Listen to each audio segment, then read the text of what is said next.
ನಮ್ಮ ಹಣೆ ಬರ ಸರಿಗಿಲ್ಲ ಅಂತೀವಿ ನಾವು. ಮನುಷ್ಯನೇ, ನಮ್ಮ ಹಣೆಯ ಬರವನ್ನು ಯಾರೂ ಬರೆದಿಲ್ಲ. ನಿನ್ನ ಹಣೆಯ ಬರಹವನ್ನ ನಿನ್ನ ಬೆವರ ಹನಿಗಳಿಂದ ಮಾತ್ರ ನೀನು ಅಳಕಿಸಲಿಕ್ಕೆ ಸಾಧ್ಯ ಇದೆ. ಇದು ದುಡಿಮೆಯ ಸಂಸ್ಕೃತಿ. ಇದು ಯಾವುದು? ಈ ಪ್ರಕೃತಿಯೇ ನಿಜವಾದ ದೇವರಷ್ಟೇ. ಗಾಳಿ ದೇವರು, ಸೂರ್ಯ ದೇವರು, ವಾಯುದೇವರು. ನಿನ್ನನ್ನು ನೀ ತಿಳ್ಕೊಂಡಿ ಅಂದ್ರೆ ನೀನು ನಿಜವಾದ ದೇವ. ಈ ನಿಸರ್ಗವನ್ನು ನೀನು ಆರಾಧಿಸು ಮನುಷ್ಯನೇ. ನಾವು ದೇವರಿಗೆ ಲಕ್ಷ ದೀಪಗಳನ್ನು ಹಚ್ಚಿ ಆರಾಧಿಸುವುದು ನಿಜವಾದ ದೇವರ ಆರಾಧನೆಯಲ್ಲ. ಲಕ್ಷ ದೀಪಗಳನ್ನು ಹಚ್ಚಿ ದೇವರನ್ನು ಆರಾಧಿಸುವುದಲ್ಲ. ವೃಕ್ಷ ದೀಪಗಳನ್ನು ಹಚ್ಚಿ ದೇವತೆಯನ್ನು ಆರಾಧಿಸು, ನಿಸರ್ಗವನ್ನು ಆರಾಧಿಸು. ವೃಕ್ಷ ದೀಪದಿಂದ ಆರಾಧಿಸಬೇಕು. ಇದನ್ನು ಕೆಡಿಸಬೇಡ ಈ ಜಗತ್ತನ್ನು. ಥಿಚ್ ನಾಟ್ ಹಾನ್ ಅಂತ ಒಬ್ಬ ಸಂತ, he taught mindfulness. Thich Nhat Hanh ಅವನ ಹೆಸರು. ಆ ಥಿಚ್ ನಾಟ್ ಹಾನ್ ಹೇಳ್ತಾನೆ, ನಮ್ಮ ಬದುಕು ಹೇಗಿರಬೇಕು? ನಾವು ಭೂಮಿ ತಾಯಿಯ ಮೇಲೆ ಇಡುವಾಗ ನಾವಿಡುವ ಪ್ರತಿಯೊಂದು ಹೆಜ್ಜೆ ಹೇಗಿರಬೇಕು ಅಂದ್ರೆ, ನಾನಿಡುವ ಪ್ರತಿಯೊಂದು ಹೆಜ್ಜೆ ನಾನು ಭೂಮಿ ತಾಯಿಗೆ ಮುತ್ತು ಕೊಟ್ಟಂಗಿರ್ಬೇಕಂತ. ನನ್ನ ಹಡೆ ತಾಯಿಗೆ ಮುತ್ತು ಕೊಟ್ಟಷ್ಟು ಸಂವೇದನಾಶೀಲನಾಗಿ ನಾನು ಈ ಭೂಮಿಯ ಮೇಲೆ ಬದುಕಬೇಕು. ಪ್ರಕೃತಿಯನ್ನು ಆರಾಧಿಸು, ಇದನ್ನು ಕೆಡಿಸಬೇಡ ಅಷ್ಟೇ. ಮನುಷ್ಯನಿಗೆ ಗೊತ್ತಿರಬೇಕು. ಈಗ ನೀವು ರೈತರದಿರಿ, ಆಕಳ ಕೆಚ್ಚಲಿಗೆ ಉಣ್ಣೆ ಹತ್ತಿರ್ತದೆ. ಆಕಳ ಕೆಚ್ಚಲಿನೊಳಗೆ ಉಣ್ಣಿದ್ರು ಸಹಿತ ಉಣ್ಣಿಗೆ ಹತ್ತೈತಿ, ಆದ್ರೆ ಹಾಲೈತೆ ಅಂತ ಗೊತ್ತಿಲ್ಲ, ರಕ್ತ ಕುಡ್ದೈತದು ಅಷ್ಟೆ.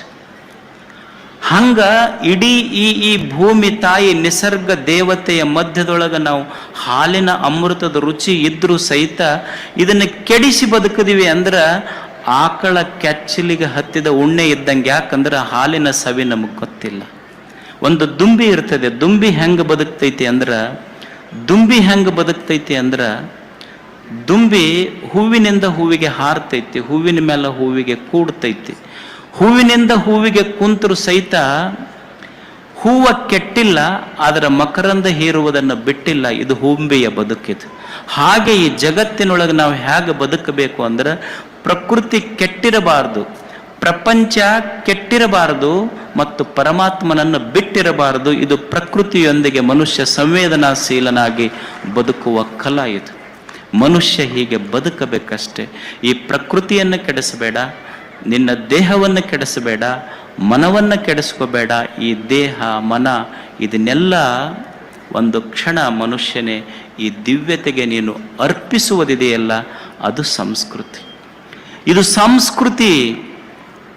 ಇದು ಸಾಂಸ್ಕೃತಿಕ ಉತ್ಸವ. ಇದು ಯಾವಾಗ ಒಬ್ಬ ವ್ಯಕ್ತಿಯ ಜೀವನದಲ್ಲಿ ಉತ್ಸಾಹ ಬರ್ತದೆ, ಅವನ ಜೀವನ ಯಾವಾಗ ಉತ್ಸಾಹದಿಂದ ತುಂಬುತ್ತದೆ, ಯಾವಾಗ ಅವನ ಜೀವನದಲ್ಲಿ ಉತ್ಸವ ಬರ್ತದೆ ಅಂದರೆ, ಒಬ್ಬ ಚಿಂತಕ ಒಂದು ಸುಂದರ ಮಾತು ಹೇಳ್ತಾನೆ, ನನ್ನ ಜೀವನದಲ್ಲಿ ಯಾವಾಗ ಉತ್ಸವ ತುಂಬೋದು. ನಾವು ಇವತ್ತು ಭಾರತೀಯ ಸಂಸ್ಕೃತಿ ಉತ್ಸವವನ್ನು ಮಾಡ್ತಾ ಇದ್ದೇವೆ.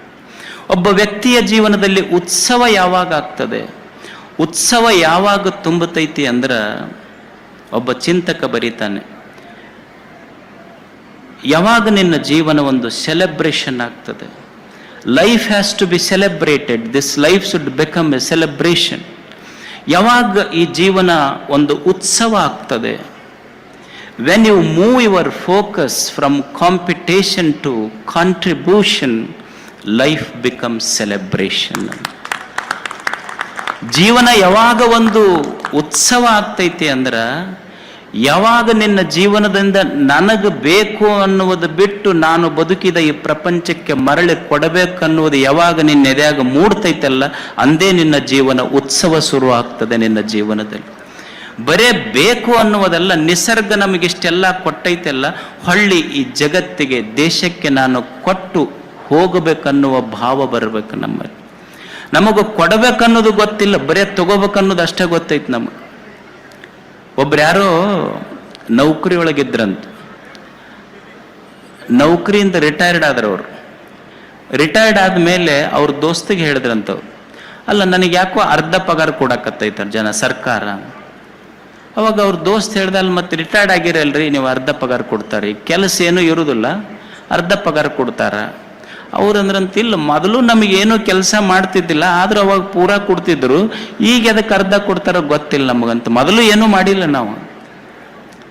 ಅಂದ್ರೆ ನಮ್ಮದೇನಿದೆ, ದುಡಿಯುವ ಸಂಸ್ಕೃತಿ ಇಲ್ಲ. ಈ ದೇಶಕ್ಕಾಗಿ ಎಷ್ಟು ಜನ ಹೆಂಗ ಪ್ರಾಣ ಕೊಟ್ಟು ನಮಗೊಂದು ಸ್ವಾತಂತ್ರ್ಯವನ್ನು ಕೊಟ್ಟಿದ್ದಾರೆ. ಈ ಸ್ವಾತಂತ್ರ್ಯವನ್ನು ನಾವೆಲ್ಲ ಉಳಿಸ್ಕೋಬೇಕಾಗ್ತದೆ. ಎಷ್ಟು ಜನ ಮಹಾನುಭಾವರು ಇದಕ್ಕೆ, ಭಗತ್ ಸಿಂಗ್ನಂಥವ್ರು ಎಷ್ಟು ಪ್ರಾಣ ಕೊಟ್ಟರು. ಲಾಹೋರದ ಜೈಲಿನೊಳಗೆ ಅವನ ನೇಣುಗಂಬಕ್ಕೆ ಹೋಗುವಾಗ ಭಗತ್ ಸಿಂಗನಿಗೆ ಇದ್ದಿದ್ದು 22-23 ವರ್ಷ. 22-23 ವರ್ಷದ ಭಗತ್ ಸಿಂಗ್ ನೇಣುಗಂಬಕ್ಕೆ ಹೋಗುವಾಗ ಜೈಲರ್ ಎದುರಿಗೆ ಬರ್ತಾನೆ. ನೇಣುಗಂಬಕ್ಕೇರುವ ಭಗತ್ ಸಿಂಗ್ ನಕ್ಕೋಂತ ಹೋಗ್ತಾ ಇರ್ತಾನೆ. ಯಾವಾಗ ಸಾವು ಎದುರಿಗೈತಂತ ಗೊತ್ತಾದಾಗೂ ಸಹಿತ ನಕ್ಕೋಂತ ಹೋಗ್ತಿರ್ತಾನೆ.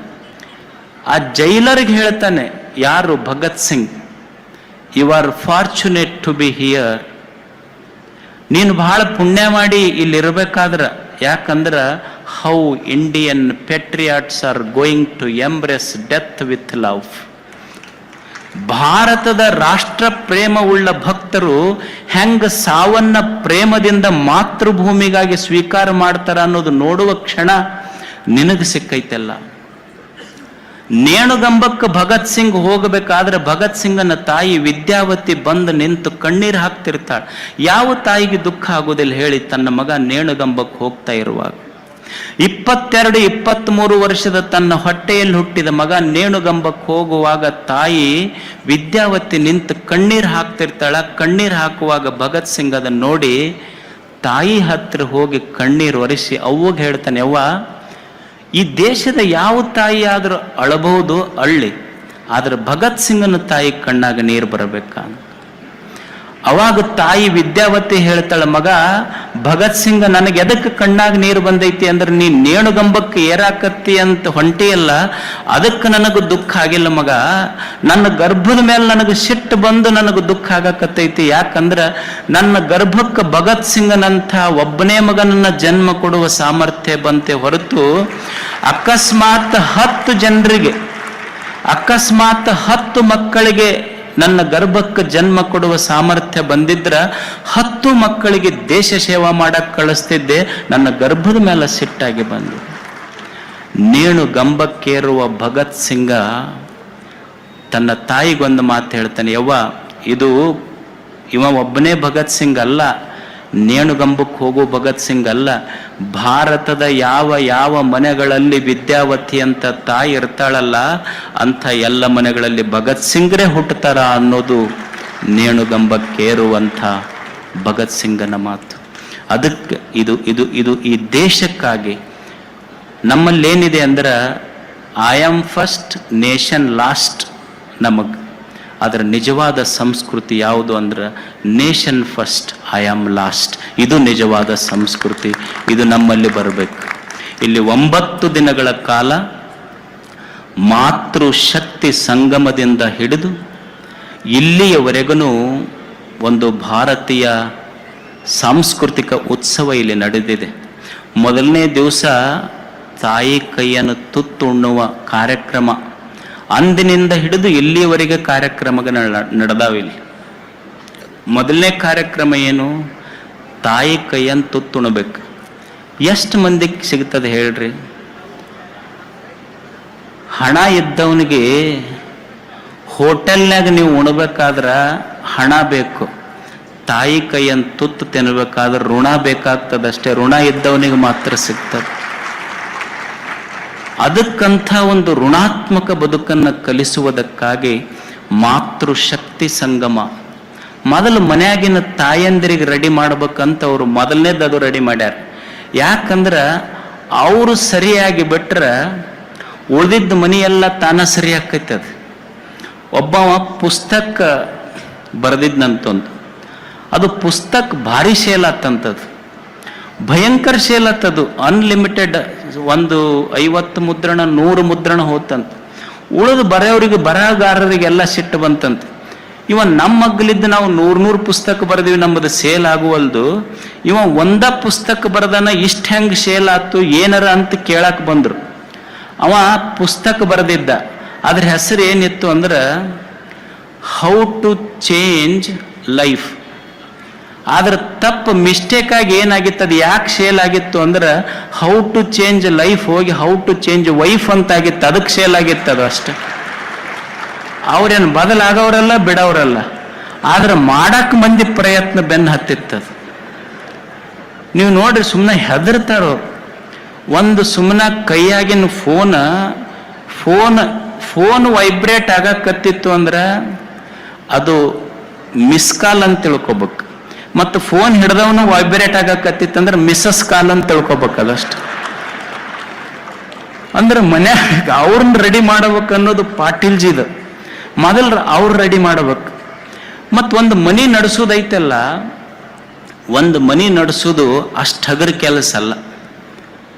ಅವ್ರಿಗೆ ಹಿಂದಕ್ಕೆ ಪರಿಚಯ ಮಾಡಿಸ್ಬೇಕಂದ್ರೆ ಏನಂತಿದ್ರು ಅಂದ್ರೆ ಇವ್ರು ನಮ್ಮ ಕುಟುಂಬ ಅಂತ ಪರಿಚಯ ಮಾಡಿಸ್ತಿದ್ರು. ಅಂದ್ರೆ ಇನಿ ಮನಿ ನಿಂತಿದ್ದ ಅಕ್ಕಿ ಮ್ಯಾಲ ಅಂತ, ಮನಿ ನಿಂತಿದ್ದ ಅಕ್ಕಿ ಮ್ಯಾಲ. ಅದಕ್ಕೆ ಅವ್ರಿಗೆ ನೀವೇನಂತೀರಿ, ಹೋಮ್ ಮಿನಿಸ್ಟರ್ ಅನ್ನೋದಲ್ಲ ಮನ್ಯಾಗ.